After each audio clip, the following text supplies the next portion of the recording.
Okay, here we go. Welcome to the Right Focus. I'm so glad that you're going to have an interview with us. Please tell us your writing name and the books that you have available. I'm Heather Weidner, and I'm so excited to be here. Thank you for having me. I write cozy mysteries. I write the Jules Keene Glamping series, and then I have a new series called the Mermaid Bay Christmas Shoppe Mysteries. They come out in January.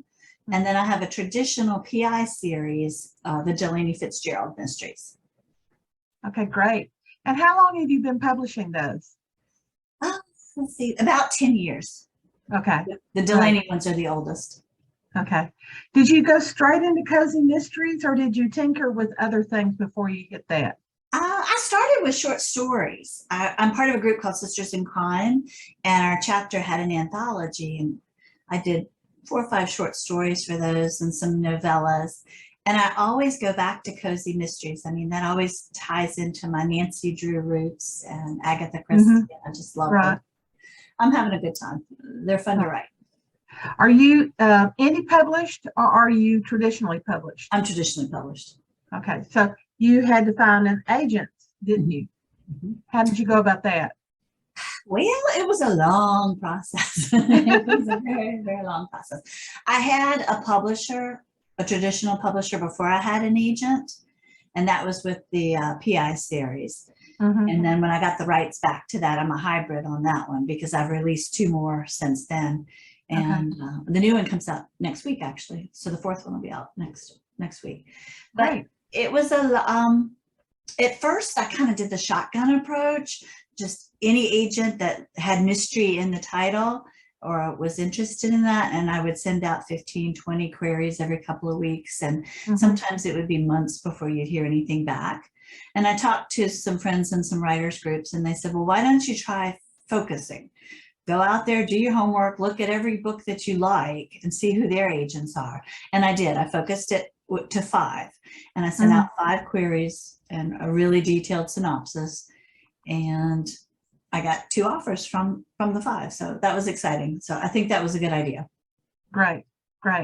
And who is your publisher? Or do you have more than one? I do have more than one. My primary publisher is Level Best Books.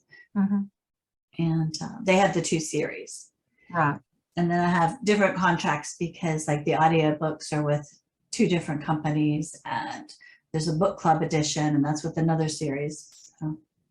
So you have to keep up with all these different contracts for the different series. I do. It started out as a nice little hobby, and then all of a sudden it became contracts and marketing and sales tax. And it became. And so being a writer is not just the creative aspect, it's also the business aspect. Exactly. I thought writers wrote books and got checks. I thought that's what they do. And then my first contract came back, and it said, you're going to have a website and a blog and be on LinkedIn and Pinterest and Twitter and Facebook. And I thought, when am I going to write my next book? But it is true. It's a lot. You have to balance. Right. And then there's life on the other side, your family and your friends and your day job. And tell me about how you started writing. What were your first ventures and how you started to firm up the idea of writing and what you wanted to write? How did you decide and go through that process? I think I've always written. I mean, even I made picture books when I was little, and I've journaled for years.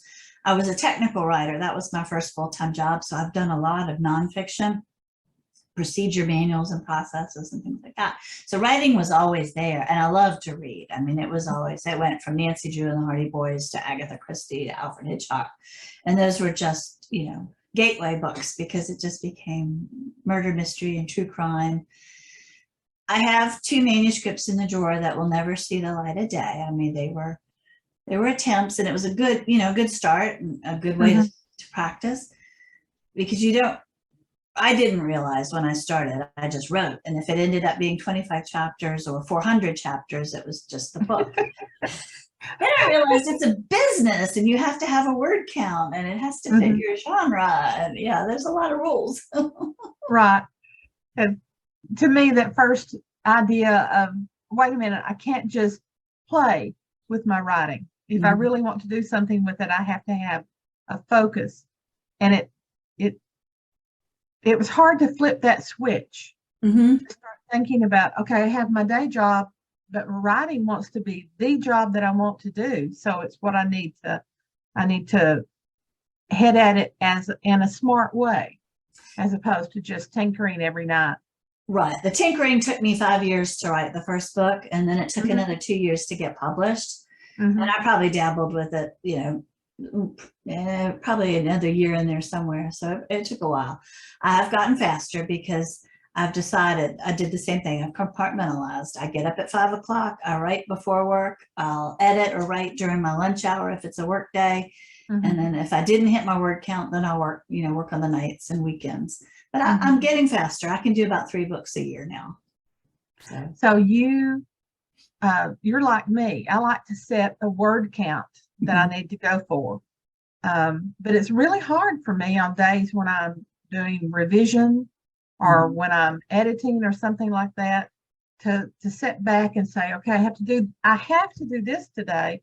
Otherwise my project won't get finished and I can move on to the next one. How do you judge that? I try not to be too hard on myself because there are some days where I just don't feel like writing. So I'll kind of make a compromise and say, all right, I'm going to work on my website or my social media sites, or I'm going to do marketing today. And that kind of, at least I'm doing something, or write a couple of blog posts and schedule them. I try to do on work days 1,000 words a day. And then I try to do 3,000 on days that I'm off. And if I do that consistently, I can finish the book in about 2 months, first draft. Right. And then it takes another couple of months to hone that down and get it right. But I do have, I am scheduled, and they laugh at me because I'm answering email at 5 o'clock in the morning. And I said, I'm just a morning person. Don't call me at 10:30 at night. No, really, we're in bed by then. That's right. So we can get up early and do our thing. What do you think you did wrong when you first started in those 5 years where you were like spinning your wheels, but you were slowly advancing? What do you think were the wrong things that you did? And then how did you correct them? That's a hard question, I know. It is. And it may be wrong for me at the time. And for other writers, what I offer, if it helps you, use it. If it doesn't, I mean, really following the, breaking the rules, that's wrong. But I mean, if some people say, I want to write after midnight and I'm better at night, then do what works with your family and your schedule. I think revising, I never finished that first draft. It took years and years, because I would write 5 chapters and go back and rewrite them. And then I'd write 6 more, and then I go back and read it and start writing again. And I learned from Mary Burton many years ago. She said, just write, get it on paper, just write. Don't go back and reread previous chapters, make a note and keep going. That was a very important thing for me, the idea of finish this project. And before you start tinkering with it, and before you start revising or editing or trying to take it apart, just the idea of finishing was so important. How do you go about your writing process when you're developing ideas? How do you do that? I've usually come up with a situation or a character in a situation, and how do you move forward from that point? I have a big whiteboard, and I use that, and I'm constantly using craft paper. I'll stretch that out on the counter, and I draw it out. And I have my characters and my stock characters who are always there. So they have humor, and one's a foil, and they're different support characters. So they're there.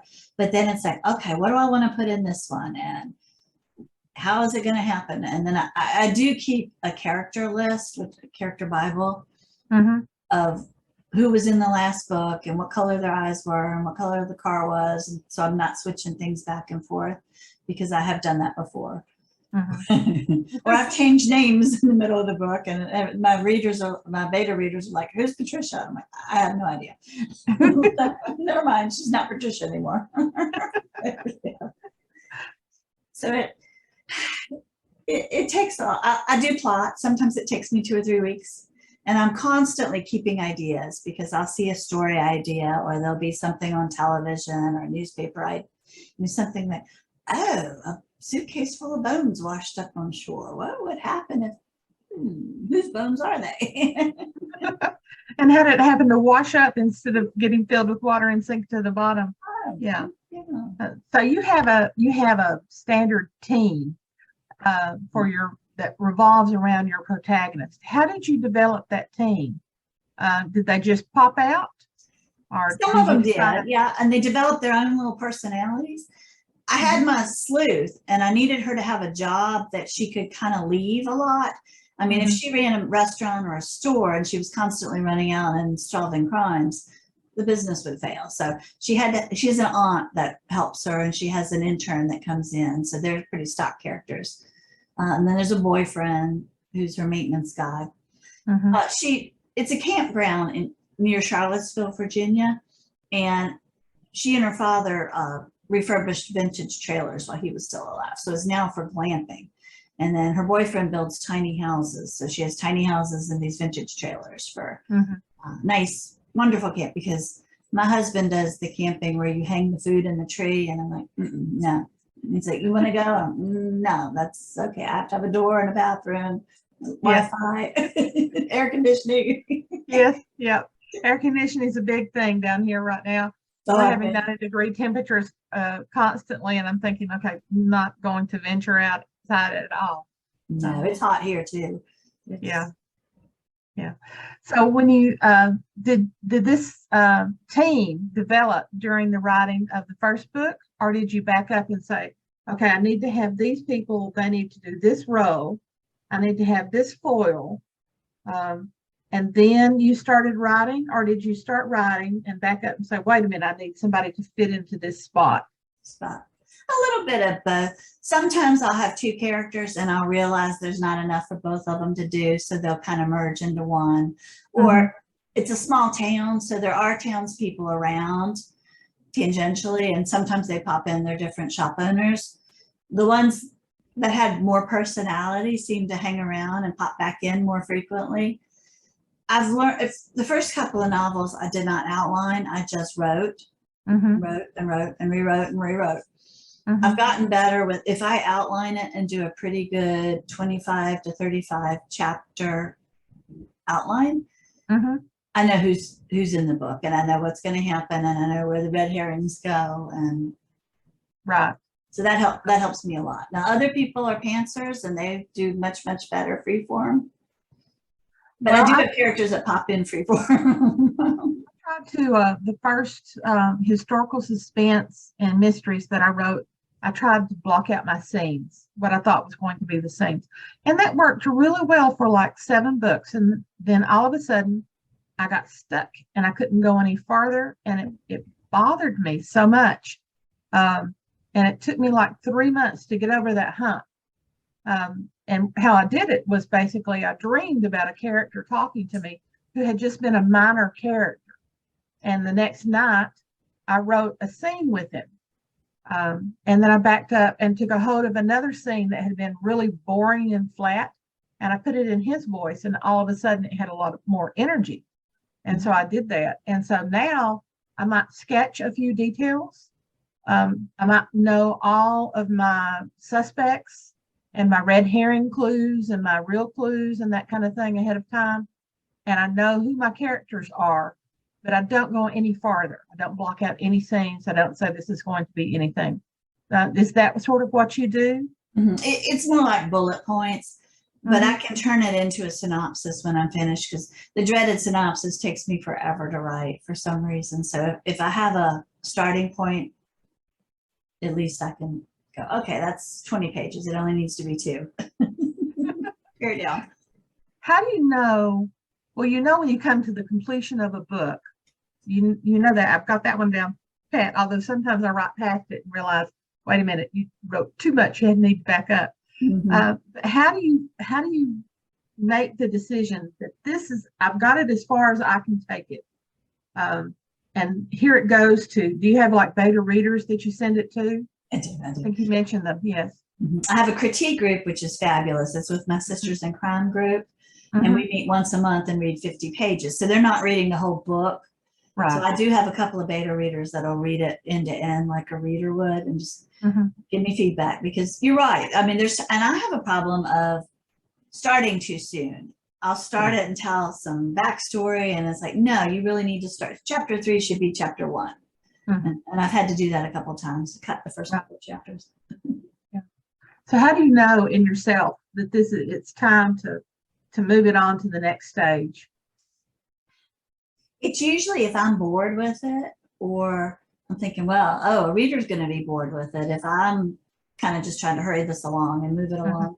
So it's like, all right, what am I missing? Do we need some more action? Is there more suspense? And there's a little bit of romance, but not a lot. And I have one beta reader that wants more romance. That's what she tells me all the time. More romance. So when you get your manuscript back from your beta readers and you fix the things for them, let me back up. Before you send it to your beta readers and you have finished your manuscript and you've gone through and you think you've taken care of all your plot holes and your character discrepancies and that kind of thing, how big of a project is your revision? You have a first draft and then you can go through and start yanking things and putting things in. Is it massive? The critique group and the beta readers don't get it until it's about the 8th or 9th version. So I've really gone through it. Because and even then I'm amazed that they'll find something. She ate lunch twice in this chapter. Or, why did she, she hasn't eaten in 4 chapters. Does she not eat? Or things like that. It's like, well, she got busy. So I'll have to fix that. Right. Okay. How do you go about making sure that you've got humor during the course of your cozy? Because that's just why I don't do cozies, because I don't really do humor very well on the page.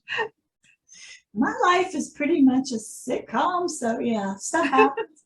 Or things will strike me as funny, and I'll write it. Nobody is safe at work or home or church, because they'll tell me a funny story, and I'm like, oh, I have to use that. That is so funny. Or I could figure out a way to bring that in. And a lot of times it's dialect, because you'll hear the way people's idioms and phrases and things they learned from their grandmother, and it's like, oh, that's awesome for a Southern speaker. Or I don't write Northern speakers well, so I do have to get my husband and friends to help me out. Would somebody from Boston say this? Or what would they call? In the South, I would call it this, but what would you call it? And Right. It's fun. Okay. So have you ever sent a manuscript in to your publisher, and they send it back and they say, okay, it needs to do this, or it needs to have this, or this is not quite working? And how do you handle that kind of situation? Not really, because by the time they get it, it's gone through my critique group. Well, first my 150 revisions, the critique group, the beta readers, and then I've got some writer friends that'll read it for me. My agent or her intern will read them and critique it, and then it goes to the editor. So, I mean, there are changes, and there are a lot of suggestions of, try it this way, or too much dialogue here, or things like that. But I've had one editor tell me to cut the first 2 chapters and start with chapter 3, but that was like the major overhaul. Not really. I haven't had anybody go, oh no, start over. Which, that's good. That is good. That is good. Tell me about how you write when you're sitting down to write, and do you start with a little checklist or a jot list of what you want to have happen in that scene based on what planning and plotting you've done before? And so you really don't face the blank page and worry about the blank page aspect of it? No, that's never really bothered me. The problems I had when I was trying to pants it was I would get to chapter 20 and go, what do I do now? Where does it go? Who's the killer? And then I would rationalize, well, he could be the killer, or maybe it's this person, or maybe they work together. I do better if it's plotted out. And then I have because I'll sit down for my hour or 2 or 3 hours session, and I'll say, okay, this is what happens. She's in the store today, and this package arrives or whatever. And I may not know what's in the package when I made the notes, but you know, by the time I write the chapter, I'm like, oh, what can we put in this box? Or who would send her this crazy package? Or So you have surprises in your writing that comes up constantly. I try to. Yeah. And I like to theme her camper, her vintage trailers. So that's a lot of fun. I spend hours doing that because there's an Elvis one, and there's a Beatles one, and there's an Area 54, and there's one with flowers. And then the tiny houses are all done for authors. So she's got a Harry Potter one and a Wizard of Oz one. And there's little features in them, like the Wizard of Oz has a revolving bookcase because it's a tiny space. So you have to share and keep things compact. So she's decorated one side black and white. And then when you flip it, it changes to books that are in color. So that was my little tribute to the movie in the 1950 version. Yeah, although I can remember I had seen it on my parents' black and white television. I never realized it changed color until I was in college, and my friend was talking about it. They were like, "No, it's black and white," and she says, "Oh no, it changes to color." So we sat down and we watched it, and I'm going like, "Oh, this is fantastic!" I know. I was like, that's my favorite movie, and so I will find things like that in pop culture and say, okay, we need an Elvis camper, we need a Barbie camper, we need, you know. So how did you come up with the idea of the glamping as your niche in the cozy marketplace? How did you land there in this idea of glamping? She needed a job. Well, she's there all the time, so it's a resort, and people come and go, and it's a small little town, so there's a you know, an audience of people or a group of people that live there. And I thought I could showcase Virginia. Glamping I can deal with. I'm not real, you know, a tent camper. That's not my thing. But I am interested in the yurts and the tree houses and the real fancy things. And she has lots of parties. They have wine tastings and girls' weekends. And so it's always fun to plan those in the book as she's planning them. But my aunt and uncle owned a campground up in Charlottesville, Virginia, back in the 70s. And it was really rustic, but it was so much fun. I had never been camping before. And it had a game room and a stream, and you know, we got to eat food we cooked on the fire, and it was just it was magical. So I thought that's going to be the kind of job. And then she's there all the time, but she can leave if she needs to. Right. They're not tied down to one particular spot the way a baker is or something like that. Do you have all of your murders in and around the campground in the small town, or does she ever go to other places? The first few were on the grounds. There were a couple in town, and then I've just finished book 4. And I don't know if you're familiar with Charlottesville, Virginia, but as you go over the mountain on 64 to Charlottesville, there's an abandoned motel site that's been there since the 70s, and it's fallen apart. It's scary. So I've got some paranormal explorers staying in her campground. And when they're up there, that's where they find the body. So it's not quite at the campground, but it's still affiliated with her guests. Right. I'm branching out a little bit. Can't kill too many people in the same town, or it's going to become the murder capital really fast. Okay, you've talked about writing 1,000 words per session, where you try to do that, and that you try to do it in the morning and finish it at night. How do you maintain your motivation? Because there were times during COVID when I just did not want to write. I was perfectly healthy. It was like this huge vacuum in my head that did not want to go forward. So how do you get past times like that? I committed to, because my company went remote during, and I saved about 2 hours a day commuting by working from home. So I promised myself I was going to use that 2 hours and my lunch hour every day to write and to see how far I could get. And that was the first year that, 2020 and 21, I finished 3 books each year. So it's like, hey, I can do this. I can really do this if I commit. So I know I have to stay on a schedule. If I'm going to, after the book is planned and outlined, I do 1,000 words every day, or 3,000 on the days that I'm off, like weekends or holidays. And I try to stick with it. I mean, there are birthdays and there's holidays and things like, stuff gets in the way, but that's okay. I try to, all right, we're going to have a skip day. Or if I'm really ambitious, I'll try to make that up, or, do the words ahead of time. But I'm an IT manager in my day life, and I used to be a project manager. So my life has always been structured, scheduled. I do have to schedule everything. Right. I find that helpful to know that I'm going to, like today, I knew that I was going to have our interview this afternoon. So I was trying to get things set up for this morning where I wouldn't be carrying over into the afternoon to work on this. Because one glory is I'm retired finally. Oh, that's wonderful. But on day, like I'll take a week off to work on a manuscript, and I'm terrible. I'll sleep late. We'll binge watch things on TV. We'll go out to lunch and go shopping, and then it's like, I didn't write today. That's not good. When I first retired, staying creating a schedule so that I could work solely on the writing was really, really hard, but it's so helpful. It's so that idea of, what is that saying? Plan your work and work your plan. I have found that so helpful. And that planning means success, that I will get where I need to be. Do you ever do challenges or anything like that to help you?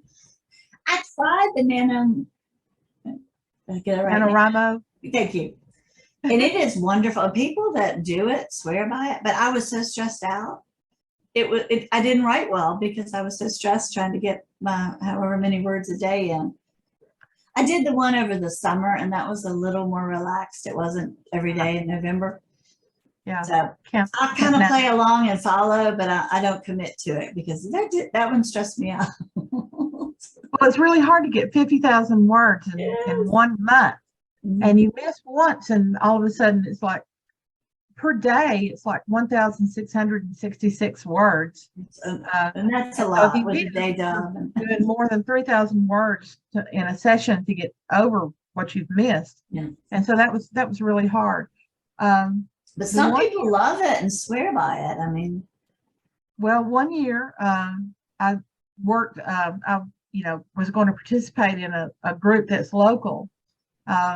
And a lady in there says, I have won Nano 7 years in a row. And I says, oh, you've got 7 books published. And she said, no, I haven't published any of them. And I go, what is she doing with her manuscripts then? Does she just tuck them away in a drawer and move on? So I suppose I have to have a more tangible goal than that. I do too. But I don't like looming deadlines either. So I've got the calendar out when I get the schedule and the contract when they're due. It's all plotted out, and I try to have them written way ahead of time, just for sanity's sake. Do you only market for new books that are coming out, or do you work on your backlist, or how do you juggle that? I do both. My agent has picked up my first series, and she has sold the audio rights to that, and she sold the book club, and now she's looking at foreign rights on that. So that's kind of brought new life to that series. So I wrote I wrote a 4th book in that series. And so it's fun to go back between, because the sassy PI gets in way more trouble than I do. I mean, I would run from blood and a dead body. She runs toward it. So, and then she gets herself in these little situations where you probably should have thought that one through, but she's fun. It's good to have that and to think of that. What do you think is your best writing tool? Some people have talked about spreadsheets. Some people, one person mentioned note cards. Another person mentioned Scrivener. I don't use any of the computer tools. I do use a spreadsheet for my character list, and I have recipes in each book, so I keep straight which recipes went with what book and what characters were added in each series. I like my whiteboard. It's big and it's on the wall, and I had to be careful because I was plotting something, and one of my staff members, we were having a meeting and I forgot the camera was pointing to it. And he said, "Does that say murder?" And I'm like, "Yeah, it does." I need to move the camera. But I do like my work. I can think, but I use Post-it notes and notebooks and whatever's handy. I mean, I draw on scribble and write down ideas. Do you do anything to keep yourself fresh with your writing? Do different change ups or any creativity exercises or anything like that? I mean, I'm not a great cook, but I will try different recipes. And I was kind of doing that during the pandemic. We would do different recipes once a night, or we would find a craft project or something that was different. And that's a recharge. And we live in a community that has a lot of hiking trails, and the lake is over here, so there's kayaking. And so we try to go out and do some walks and things like that. I'm bad about that. I live in almost paradise, and it's like, it's outside. Go outside. But it's summer right now, and it's about 98 degrees. So yeah, I'm 30 minutes from Cades Cove, which is really, really nice. But you're right, it's summer right now, and so it's really hard to go out walking and hitting like a trail at Tremont or Elkmont or something like that, because it's just, I swelter so much, but I really enjoy it. Yeah, fall will be nice. Yeah, I'm always looking forward to fall. But my Sisters in Crime group has been great, and Mystery Writers of America and all James River Writers, they have a lot of different programs. And so our chapter especially has a lot of law enforcement. And I recently graduated from the FBI Citizens Academy. That was fun. And I got to, meet FBI agents and find out what they do. And they took us to the range, and they blew up a pipe bomb for us and all kinds of things. So it was fun. So physical exercise, physical activity, and trying new things, and trying to learn new things that you wouldn't think about being needed to learn. We are coming to the end. I think we have, it says there are 7 minutes, but I doubt that, because he has come up and quit on me a couple of times during the course of this summer of interviews. Is there anything that I have not asked you about that you wanted to talk about? Did you want to show us any of your books or anything like that? Okay. This is the Delanie Fitzgerald PI series. Whoops. It's better. It's glare on it. And this is the first one in the Jules Keene Glamping series. And there's a Jack Russell Terrier. So she's in the picture. So you gotta have dogs. But I think if I were a new writer or beginning over again, I would know that writing is a business, and that agents and editors and publishers think of it that way. It's not that you have a bad idea. It's just they already have one or something like it, or they don't think they can sell it. And markets change. So, vampires were in, and now it's werewolves. It might be something else next week. But be persistent and keep at it. And you have to develop a thick skin, which I was really surprised, but it helped. The first time I went to critique group, it was traumatic. Oh, they didn't call my baby pretty. Wait a minute. They had points to fix. But they're right. And if it bothers them, then it would bother readers. So it took a while to go, oh, they gave me a lot of feedback. So you can't look at it as your manuscript is my precious. No, I mean, it is. Yeah. But they're funny. Did you mean to have her eat lunch twice in this chapter? I'm like, no, I did not. We'll go to dinner the second time.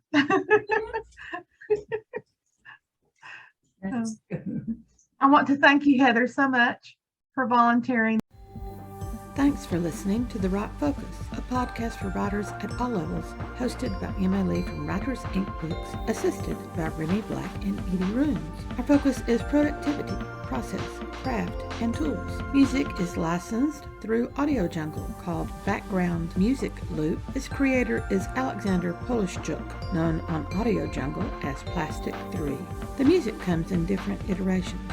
Show notes and resource links for this and other episodes can be found at thewritefocus.blogspot.com. Write to us at winkbooks@aol.com when you have questions, comments, and speculations. We will try to answer you as quickly as possible. By the way, we will not mine your email address. That's rude. If you find value in our content, share with your writing friends or write a review. We're small beans here without the advertising budget of the big peeps, and you can make a difference. And whatever occurs, write on.